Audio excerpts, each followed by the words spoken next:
behind the scenes, it was a small group of people that were doing everything. Welcome back to the GTM podcast. It's your host, Scott Barker.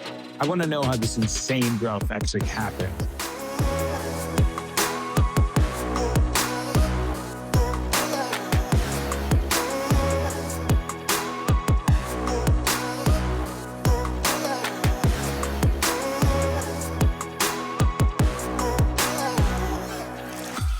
What's going on, GTM listeners?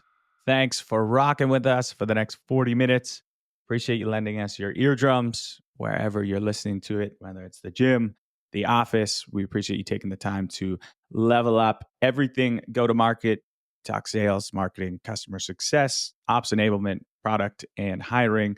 We do our best to speak through stories and bring you real operators that have been in the trenches, built businesses, been part of building successful businesses.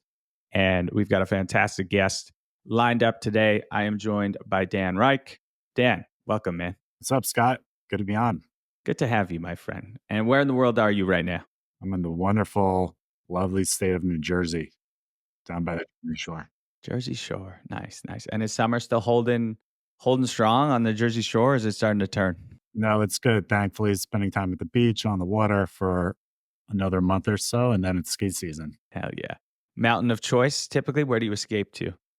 I head north to southern Vermont, mountain called Mount Snow, where I volunteer on ski patrol up there been doing it for about 20 years, except for the past 2 years with 4 and a 2-year-old now running around. Yeah, makes sense. A little less time for ski patrol. Have they been on the mountain yet? The 4-year-old has. I bribe her with presents and it's working. I'm like Pavlov's dogs, getting her brainwashed to believe that skiing is the greatest thing on earth, and so working. That'll be the plan for the second also. Skiing equals treats and bribes. That's a good way to... At least for now. I love it. So quickly for the listeners, Dan is a serial entrepreneur in every sense of the word. He's an investor, he's a writer, and has really been building companies since he was a teenager. Some of those companies include TULA Skincare, which was acquired by Proctor Gamble, which is insane. I've got a lot of questions about how you structure an acquisition with such a behemoth of a company. Also built Troops.ai, which many of our listeners will know, being revenue leaders, which was acquired by Salesforce. Spinback as well, which was acquired by Buddy Media, and then acquired by Salesforce again. So the double Salesforce acquisition. And he's now a co-founder of Dibs Beauty, which is backed by LCatterton and is building more companies as we speak. And he also invests through his family office, Reich Capital. And your background is originally in electrical engineering. Is that right? Yeah, electrical and computer engineering, which is incredibly useful or useless, depending on the day for consumer companies, but certainly for software companies, it's more helpful. I imagine.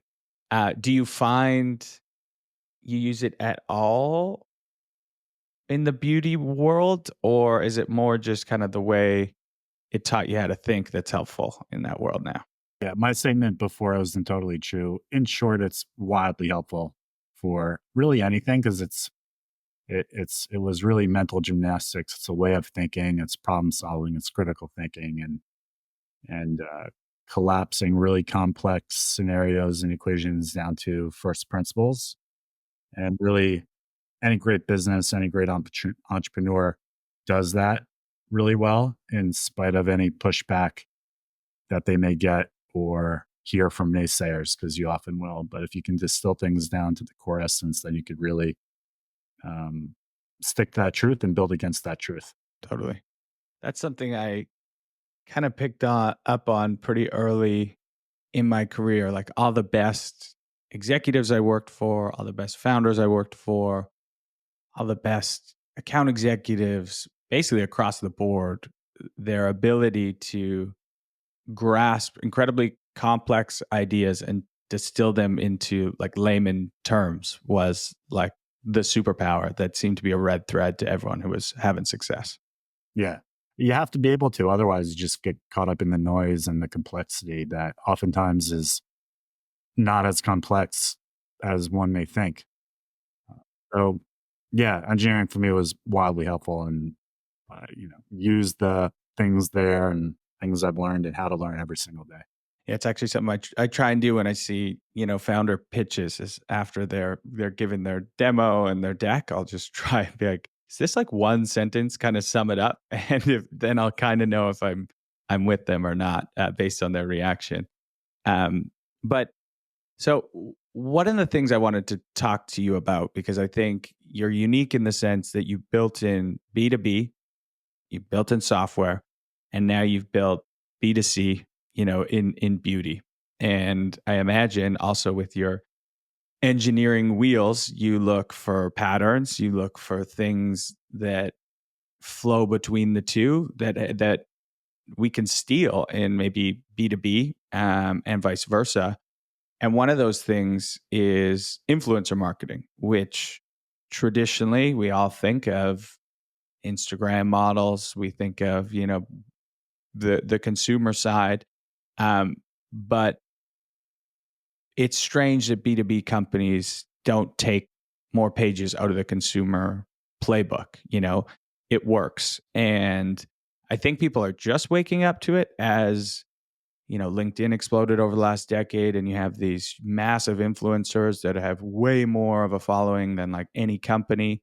But would love to hear a little bit about your thoughts on how you think B2B companies can steal some of these strategies that work on the B2C side. Yeah, for sure. And for the record, I'm not the first to steal tactics and strategies from the consumer world and apply them into technology. In fact, the first time I heard about somebody doing that successful was with a smaller company then, now called Microsoft. And I remember it was in the early days when they were developing the software that would run on computers so that people would have better user interfaces for it, which they went on to name Windows. I think right around that time, and I might be butchering this, but right around the time they hired an executive from Pepsi to help them think through marketing and branding. And when that executive came over, he was the one that helped them rethink how they package and name and market these products, and was really one of the people that oriented their product branding around Windows and some of the names that we hear Microsoft have in market today. So, not the first to do it, but there are unquestionably a lot of tactics and strategies that B2C companies can steal from B2B, and B2B companies can steal from B2C. So I'll give you two examples. When we were building TULA Skincare, we leveraged influencer marketing pretty heavily. And and so when we think about influencer marketing, what does that mean? That means partnerships with quote influencers, celebrities that one can gift product to, and then they can tout it and market. And years ago, this was often done with PR firms. You'd hire a PR firm, they'd go help you get in front of maybe half a dozen of key influencers. You'd give them the product, and then hopefully they would talk about it publicly. It'd be featured in a magazine and so on. And for years, that model has been copied over and over and over again. And even with social media, it was still copied. And brands would hire like a person to go find these people as a side project. And it wasn't really a deliberate effort. Where at Tula, we reimagined that entire thought exercise. And we said, what if we treat that as its own dedicated channel? And we built almost like a BDR team against that channel. And we'd have a team of people reaching out to thousands of these people with top of the funnel metrics, and then looking at how those outreach convert into conversations, and how those convert into trials or engagements, and how those trials and engagements convert into performance. And then from there, double down on what's working. So we really thought about it as a funnel with metrics and KPIs. I think we were probably the first brand to do it that way. And we really use BDR and SDR strategies that one would see in SaaS companies. And it worked really, really well. In fact, at the time of the exit with Tula, and we were doing about 140, 150 million in sales. Half of that, more than half of that revenue came from e-commerce. And more than half of that was driven through that influencer channel. So BDR thinking applied in the consumer world when people were never thinking about it that way. Flip flip side of that, different example, taking from consumer and applying it in B2B is also influencer marketing. And I'll credit my co-founder from Troops, Scott Britton, with this, but he came up with a few ideas that took cues from word of mouth and influencer marketing. Um, one of them being kind of what you and I are doing right now, a podcast. We had our own podcast called the Business is Human podcast. And many people originally thought about the podcast as a place where we can share content about what we're doing and why and how important it is. In reality, Scott was really targeting decision makers at our prospective companies you're trying to sell into and getting them to join the podcast so that when we were doing the BDR outreach, there was already a relationship there. We were able to point to the person's boss or boss's boss's boss and say, look, we already have a relationship. We're already engaged there. You should buy from us. And in many ways that worked. And beneath that, and the entire time, we were also looking to engage with other B2B leaders. We would give them demos of a product. We'd ask for their thoughts and advice. We'd ask them to share what they thought on social media because the business social network of LinkedIn was increasing pretty rapidly in terms of engagement, follower counts per person, and so on. So LinkedIn started to look and feel a lot more like Facebook in that way, and we leaned pretty heavily into it. And in fact, most of the customer acquisition that we saw at Troops in the early days was from that word of mouth marketing, less from the cold outreach and BDR marketing. So we really felt like building the buzz and building the brand would pay huge dividends. And it did, which is also why at Troops we had one of the reasons I think really incredibly strong net dollar retention. A lot of the people we were working with felt bought in, felt loyal to the brand. And certainly we had to perform and execute. But applying that word of mouth influencer marketing as well on the B2B side really, really worked in the early days. Yeah.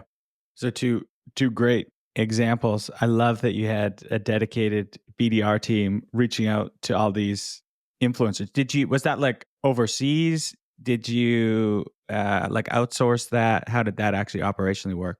It, it was mostly in-house. We had a few part-time people working remotely, really not much overseas because again, at the time, we were one of the few people thinking about it that way. So for us, it was less about getting kind of cost efficiencies and really just more about doing the work in a methodology and approach that others were not. And that focus on thinking about that effort as its own standalone channel really gave us the discipline and let us build that muscle into the organization so that as we did scale, we were able to build even a bigger team around that approach. Yeah. If you look at brands today doing that, yeah, you're right. There are a lot of brands now doing that and outsourcing a lot of that outreach to folks overseas. But at the time, not many people were doing that. Yeah. Well, one of the reasons I love it is because it's actually repeatable and scalable. Like once you back into your numbers of like, okay, how many messages do we have to send to get someone's attention based on their attention? What does that lead to? It's just like the funnel metrics we all know in BDR land. You can then, turn the knob up and down based on how much demand you want to create. So that's brilliant. And so the podcast play, we ran this at Outreach as well. And I think Max and I were under the assumption that we created that play, but I know Max knows Scott pretty well. So maybe we're getting blown up on this podcast that maybe that was borrowed from you guys at Troops, but it was extremely effective either way for us at Outreach. That's why we created the sales engagement podcast in the first place, was to have those conversations with CEOs, CROs who wouldn't give us the time of day, but they would on the podcast. And it was a great play for us. I think the broader meta point is people that are trying to conduct business in a very transactional way uh, are probably not going to be as successful as people trying to conduct business in a very genuine, sincere, and authentic and credible way. And the way that happens is that's why we called it the Business is Human podcast, to be really human about it, to build those real relationships. And there are no shortage of ways one can go about doing that. But um, in any instance where we were successful with our customers, there's a greater than 95% chance that that happened as a result of us doing the hand-to-hand combat and being authentic and engaging in really not a scalable means of engaging in sales or customer success. But again, that planted the seeds for having really loyal and sticky customers. Yeah. Great highlight. Yeah, it's about creating those moments or pockets where you can build an authentic relationship without having to have an ask or any sort of commercial discussion. And like the more moments you can create, you know, the luck goes up, that maybe in those discussions of authentically showing up, there will naturally become a commercial element to it. Some of our best salespeople were our customers, who would, I can think of one, for example, Ziv Palid at AppsFlyer. I felt like every week a new prospect was coming in because they heard about us through him, who was sharing about how awesome we are and being specific about it on LinkedIn and his social media platforms. But you think about that means of marketing communication. When you build a brand, any brand, technology, software, consumer, that way, that I think is really how you build the right foundation. One of our board members, Orrin Michaels, founder of Mashray, which he sold to Intel, he would talk about it through the lens of a religion. Like in the early days, you're building a religion. You need people really to care, to care in a meaningful way. And again, you juxtapose that with brands that aren't thinking about it that way, and it is very obvious how transactional they might be. And buyers today see right through that, and they would much rather work with a partner than somebody that's being overly transactional. It feels like the red thread through this is like the authenticity piece. And this was one of the things I wanted to ask you is, where does this fall down? Like, let's say you're starting a MarTech company today. Do you approach the Justin Welsh's of the world, the Dave Gerhardts of the world? We've had them as guests. They're awesome. They have this huge following. Do you go and like cut them a check or set up like a referral fee, or does that not work? And I'll give like an example that I think about all the time. When I was super active on LinkedIn, got a lot of was generating a lot of buzz a few years ago, Microsoft approached me and they were like, write this blog post, blow it up through your channels, and we'll give you, there's like a decent amount of chunk of change. So I was like, sure, I'll write a blog post, take me a couple hours. And, I pushed it out through my channels, but you could just tell that it's like, what's Scott doing with Microsoft? And he's talking about something that's not fully his normal self. And it didn't perform that well. And I was like, I'm like, well, I hope you're happy. And if anyone from Microsoft is listening, I hope you're happy with the result. But like, there is that piece that it's a fine line to walk, And what are your views on actually paying people? Does that work in the B2B landscape? It is a fine line to walk. And let's talk about it through the lens on the consumer side for a minute, because it does translate, I think, incredibly well. We would do that all the time at TULA and even now at Dibs. We would try to work with a lot of people we thought would align with our brand and would do well in terms of engagement and sales. But ultimately, you can't really know. And so you test and experiment. And sure enough, some work and some don't. And why is that? Well, when you peel back the onion, what you quickly realize is the people that work are genuine, they're sincere, they're credible. The people that don't work are overly saturated. They're, in terms of their commercial viability, they're promoting a ton of products. They're not engaging. They're not credible. It's kind of surface level. People don't know who they really are. So it all comes back to like, you have to be authentic and credible, and people can tell. People aren't dumb, much like people knew that what you wrote was probably not in line with who you are and what you typically write about. And the same is true in B2B. Not a big Excel guy. That's not the vibe I give off, I think. Yeah, totally. And so I think that translates incredibly well also to B2B. I think, I talked about it earlier, but there are a lot of companies that are doing these party rounds of the who's who of investors and advisors. And I think it works if there's alignment between the company and those individuals where they can add value, they want to lean in and help. If not, it comes off as overly performative. Like, people know that someone's got an advisor role at company A, B, and C, but you can tell pretty quickly if they're genuine or sincere or not. Same is true of board members or good teammates. It's like the people that lean in and are engaged, when they do that, things work. Otherwise, you can tell pretty quickly how insincere it is. And if you're a company or founder that's doing that party round and you're overly saturated, well, like people will know pretty quickly. And then it's like you start to, at least in my mind, it's like you start to wonder, is your product really good? Like, is this just a way to mask over or gloss over your inability to sell your product? You're effectively just bribing people to promote you.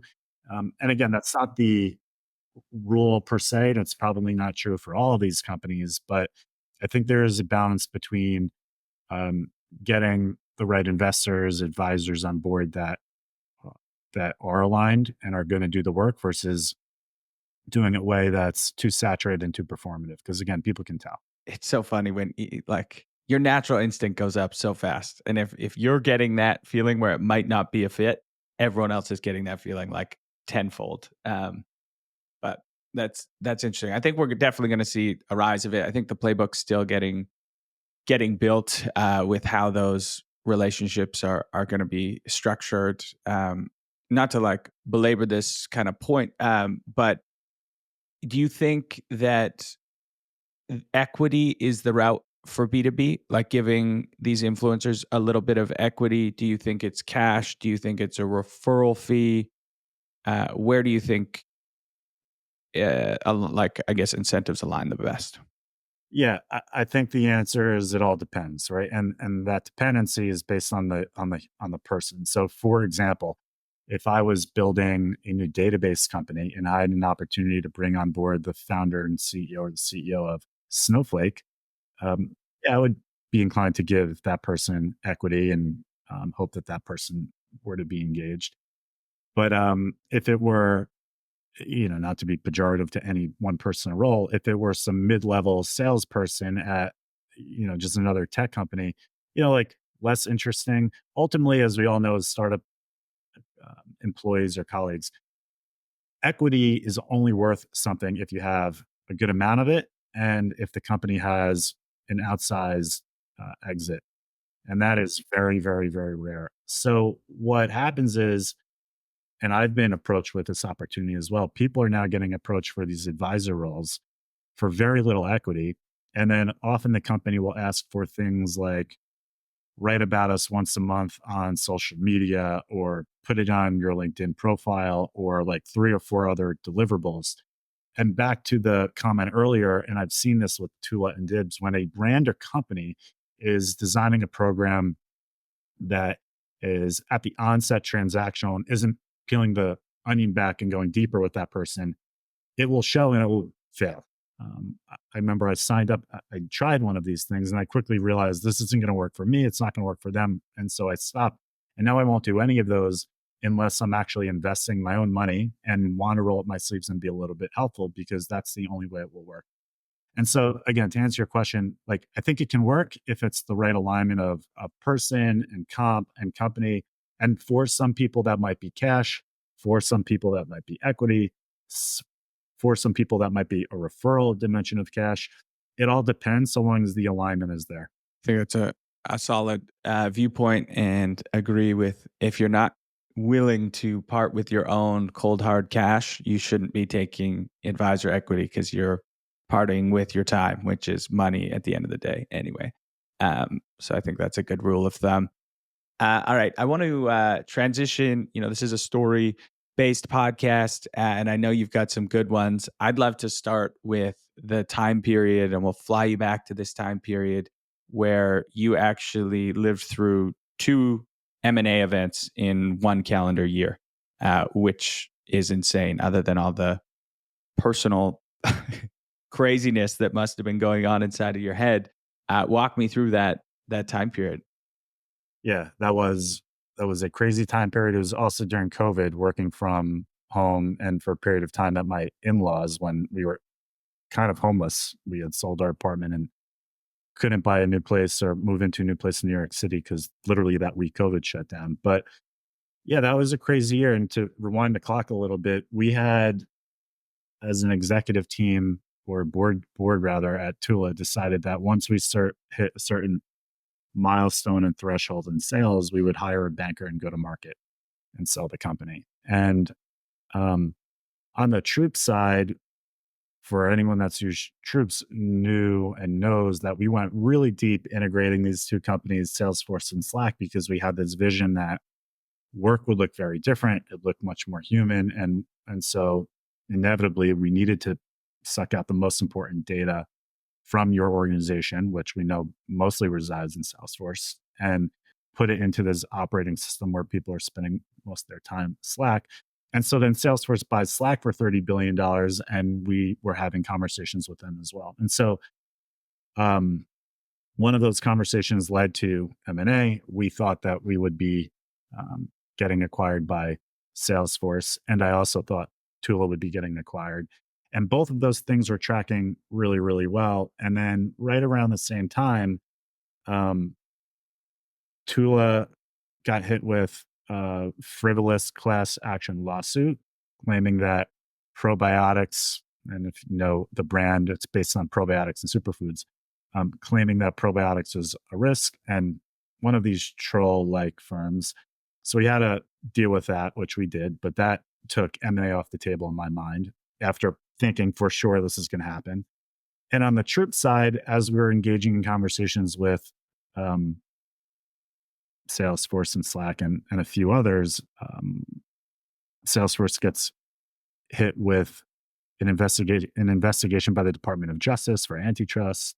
And so you can imagine all of a sudden us not being a priority in those conversations. So in like a matter of a month, my mental state went from, oh, cool, we're going to have an exit, or I'm going to have an exit with, two companies, to now maybe nothing is going to happen. And so for that year, went back to work. The TULA team duked out the lawsuit and got the business in order. At the time, business continued to grow. And so we then eventually a year later got back to the M&A market. And in the case of Troops, investigation subsides. By that time, we knew that we would have an opportunity to partner with a bigger company. The business was in really good shape and felt like, given the new attention in and on that category, we were either going to have to and want to fill up our war chest with cash or work with a bigger company. And so as time went on, those M&A conversations picked up again. And without getting too much into the weeds, both ultimately got over the finish line. But you can imagine the mental and emotional stress thinking you're going to go from exit to not exit to exit to not exit times two. Meanwhile, the executive teams at both companies are also along for this emotional roller coaster. And so now you're not only managing your own emotional psyche, but you're also managing the emotional psyche of a team that have also not gone through this before. And so for me, I had lived through this before. And even when you've lived through this before, it is exhausting emotionally, mentally. And now you magnify that by the number of humans that are part of this. And yeah, for sure, it was the most stressful professional moment of my life. But like any founder or executive or good operator or employee, in those moments, back to engineering, as hard as the problem or equation may be, all you can do is work to solve it. And so you just kind of have to compartmentalize and recognize that, yes, this is emotionally stressful, but you just simply acknowledge that stress and you kind of like put it over there and you just go back to work and try to figure it out and solve the problem. That's really all you can do. And that's what I did for, over a year working from home during COVID with my 4 and 2-year-old banging on the door while I'm in negotiation with a bunch of these conversations. So yeah, really, really wild time. Much easier said than done to compartmentalize and just be like, all right, I just got to solve this problem. So I feel like there's some parallels that a lot of companies are experiencing right now. There was all these companies that were pre-IPO companies that were about to go public before the markets crashed. We don't have to name them. There was a ton of them. And I think a lot of those companies are reeling for exactly the reason you said, is they now have all these executives who are bought in on a vision of, we're we're going to go public at this date. We're going to be a public company. We're going to have this big event, rah, rah. And then that gets taken away. And, there's this feeling of, momentum loss and motivation loss. How did you keep the team rallied behind you? Because I imagine, not being as invested as you as a co-founder, it might have been tempting for them to just jump ship once that outcome that they were hoping for is taken away. So for me, we would always in those moments, we would always continue to point to the really great things happening in the business. And so with both of those companies, the customer feedback and reactions we were getting was incredible and phenomenal. In the case of Troops, it was not only that the customer feedback was phenomenal, it was then immediately all at once we had this pretty seismic shift in the ecosystem where we went from a company telling the world that this is the place where you do work to now acquiring this other company and acknowledging what we had been saying for 5 years, which is actually, no, this is the place you do work, and this is so that change in trend for us in that example happened pretty suddenly, and simultaneously we had all the proof points from our customers to suggest not only were we early, but this is going to accelerate pretty quickly, and it was really just day one for us. And again, I think that was true in both companies. And so we would have conversations around the fact like, look, we have to duke it out, but whatever happens, we have a great business ahead of us and we have a really great opportunity. And that is the thing to stay focused on. And for sure, it was hard for people to do that, but we had to, and we did, and we were able to get through it. It's tough. It shows the mental toughness for sure. I think we're all getting put to the test over these years, earning some stripes. Times were good for a long time, so that probably will allow you to weather more of these storms that come because you've kind of been through it before. Now, this next question, which is a big one, so we get a lot of founders that are listening to this. You've had 3 acquisitions. That's incredibly rare. Do you want to spend a little bit of time talking about like how those were teed up? Did you approach the company that ultimately acquired you? Was this more of a partnership? Like the Troop Salesforce one makes sense. You were like deeply ingrained there. Is it a partnership that they basically become such a big partner that they acquire you? Was this a random inbound? Like, how does this actually happen if I'm thinking as a founder and maybe looking for an exit? Yeah. Well, let's start with the meta point and the commonality across all 3, which is in every single one of those scenarios, they all happened because there was a relationship in play. Um, and in all of those scenarios, there is a sales dimension in play, whether um, and a negotiation piece. So for any sales executive or revenue executive, you know what that looks like in your own sales call. So there's a dimension of push and pull, um, showing some of your cards and all of your cards, both ways. And so in the case of Spinback, we were building a product that helped online brands and retailers measure how much money they were making from Facebook. We were very small, maybe six person team at the time. And so we were fundamentally an analytics company, a small customer base, and we were gearing up to raise money. But we also knew that there were a few other companies out there that were complementary in that they had what we did not. They had reach, they had publishing tools. This is when social media was really blowing up.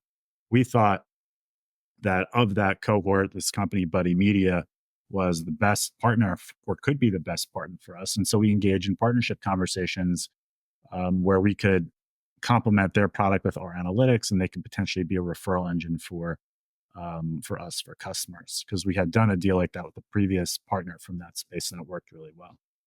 And because things are working with that previous partner, we were in a position to raise money from VCs. We had a term sheet signed and ready to go, and that quickly became a conversation around, hey guys, don't go raise money. This is with Buddy Media. Why don't you co-partner with us, add fuel to the fire, and we'll build a bigger company together. And so in short, we did that. We merged with Buddy Media, and about 13 months later, we sold Buddy Media to Salesforce. And that also anchors you on a price too, right? Because you were going, I imagine, to raise at a certain valuation. Was that helpful? And did you get like a term sheet first? We had it from an investor first, and then Mike from Buddy Media was like, "No, no, no, you should come and do this with us." And we did, and I'm glad we did because Mike and Cass are amazing, and it was exactly the outcome we thought would happen. And part of the thinking there was rewinding the clock. At the time, Facebook was about $100 billion market cap, and we're like, and they were getting ready to go public in a quarter or two. So we remember thinking, Facebook will probably go public for about $100 billion, and when that does happen, the market may look at the space and say, okay, who's the leading B2B platform on Facebook monetizing this thing? And what's that worth? Is it like half a percentage point, 1%, 5%? Like maybe it's like 1%, maybe consider $1 billion. So we're like, okay, even if it's that number, we should probably go do this deal because it was, at least for us, a cash and stock deal. And yeah, 13 months later, Buddy Media gets acquired for, call it 800 to $1 billion. And so the prediction was pretty accurate. And, it was a great learning, and it was great. It was a great learning experience. So that was the first, call it more public exit that I experienced. And I had one in college too, but that was more of a private sale, less relevant. So that was the first. The second with Tula, or the third, but with Tula, it was a little bit different in that we knew that we wanted to be deliberate in running a sales process for that company once we got to a specific milestone in sales. More like the private equity playbook, which is you take from here to here and you get it ready to sell the company. And we were aligned with that strategy. So that was much simpler in that we executed incredibly well. Large credit to the Tula team running that thing day to day.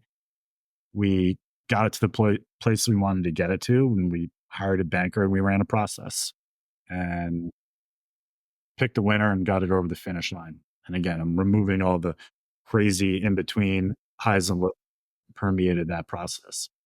But even then, there were pre-existing relationships that the Tula CEO had built up over the course of 2 years, if not more, with all of the could-be, would-be buyers. So by that time, we went into process. People knew who we were, what we stood for, what our products were, where we were going, where we were not going. So that precedent existed for our business. And in the case of Troops, when we were building the company, we had this thesis to have messaging first B2B software. Instead of logging into fields, forms, buttons, and boxes, it should be about messaging. And we actually started to build our own messaging first product at Troops. And I remember in about 1 week, this other startup launched 3 things in a week. They launched or announced rather their growth numbers. They announced an $80 million fund, and then they announced an open developer platform. And when that happened, we were like, this startup called Slack is pretty interesting. Maybe we should make a bigger bet and go all in and build on top of this platform. Because to me, at least, it felt like Facebook all over again, but instead of in the B2C world, in the B2B world. And so we did that. I think we were the first venture-backed company to go all in. And as a result of doing that, we were able to raise a little bit of money from the Slack fund. I think we were the first Series A, Series B, and follow-on investment.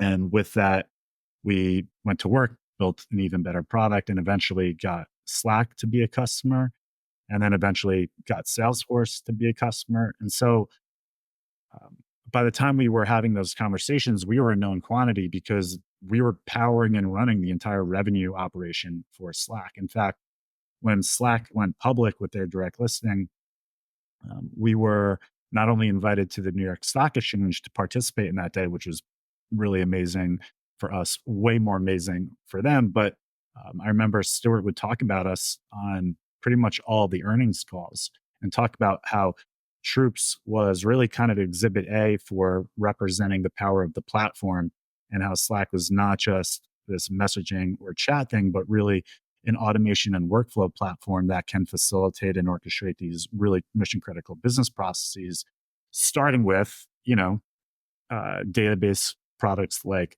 Salesforce. So we had a history working with them. It also helped that some of the people we ultimately worked really closely with at Salesforce were part of Budding Media. So that helped. But back to kind of my comment earlier, in all of those scenarios, there was a relationship dynamic.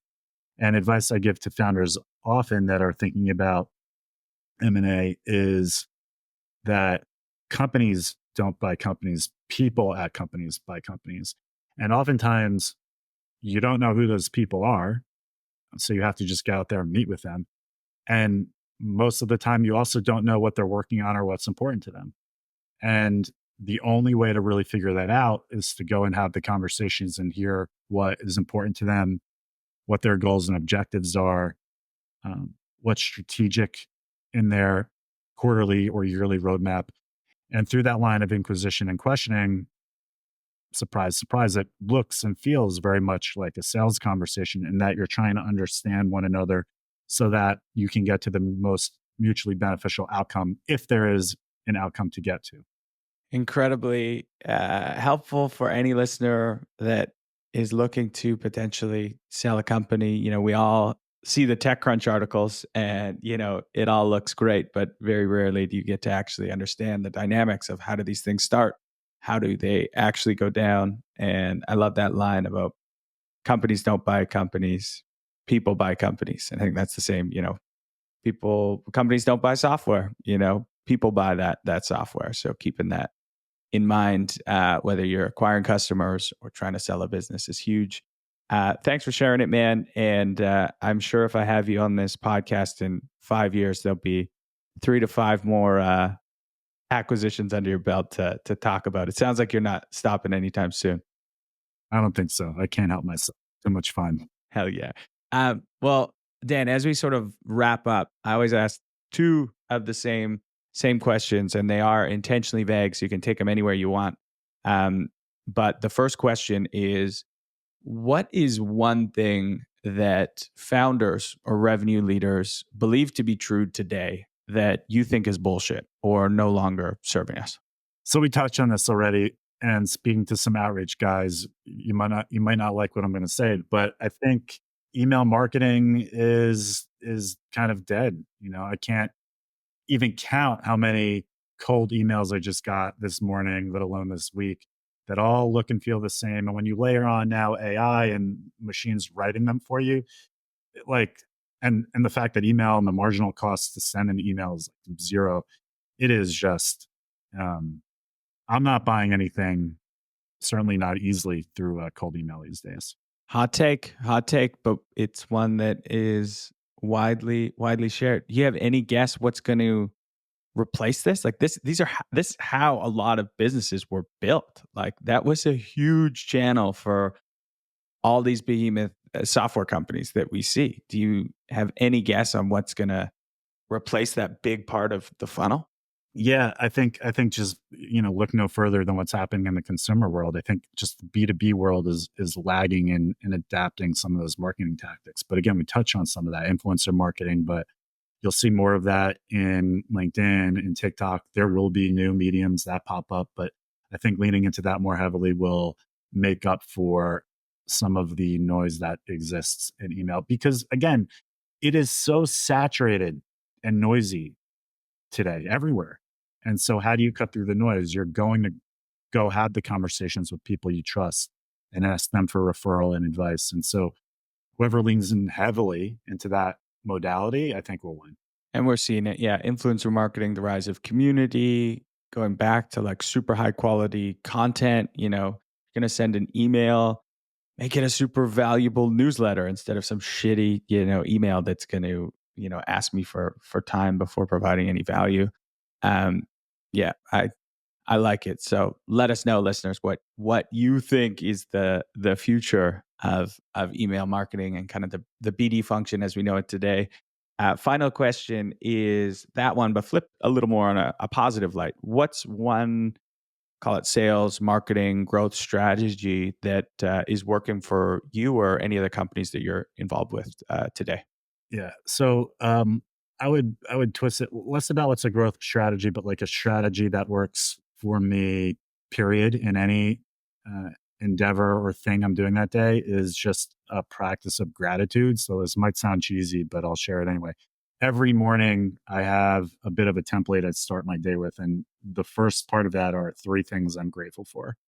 Um, and then I have a to-do list and some ideas that I jot down, but I do that almost without fail. And the reason that's important is because you will undoubtedly have things go wrong in your day that'll just be really shitty. If you're a salesperson, you will get rejected. If you are a customer success person, you will have a customer that's pissed at you, and on and on and on. But if by grounding yourself with things that really matter to you and you're really grateful for, when those things don't go quite well, it just gives you that perspective of what really matters and what doesn't. I mentioned ski patrol earlier, and I've talked about this before, but like when I go out to work on the hill as a patroller, as a medic, you see all these people that go out to have a great day skiing. They think they're going to go do a few runs, have lunch, maybe do a few more runs, and then go to après ski and have a few beers with friends. And some of those people don't make it through the day. Like they'll hit a tree and they'll die upon impact, or they'll go off a jump and crack their skull open, literally. And I've seen these things. And when you have that perspective and you juxtapose it with whatever bullshit's going on at work, like it doesn't fucking matter.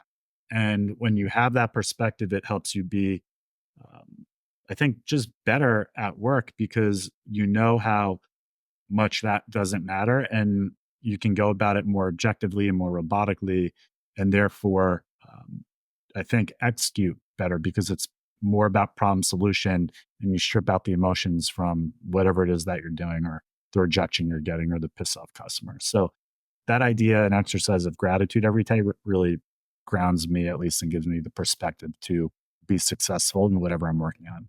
That's the real stuff. That's the timeless advice for no matter where you are in your career, wherever you are, for building your business. I do the same thing. I have a gratitude journal as well, and it is incredibly helpful. You know, when you're doing hard things, I've always found that people that are happy doing hard things, there are people that do hard things and they're miserable, but people that are happy doing hard things, their personal growth has matched their professional growth, you know, and that's finding time for gratitude, finding time to meditate, finding time to eat healthy, all of those things. I don't think it's possible to build a great business and be happy doing it without taking care of all that other stuff, which is the real game we're all playing. Is, you know, how do we stay happy? How do we support people around us? How do we enjoy what we're doing? That's the real game. I found that people that chase happiness will find success, and the people that chase success most of the time never find happiness. Hell yeah. I like that. I like that line. I think that's a perfect place to wrap up. Dan, thank you so much, man. Thanks for sharing your story. You've had incredible runs. Excited to continue to watch you build businesses. And for all those listeners that joined us, I always say it, but listening is one thing. You know, taking some of these lessons and actually applying it to your world is a whole other thing. So make sure you make that happen. And we'll see you next week. Thanks, Scott.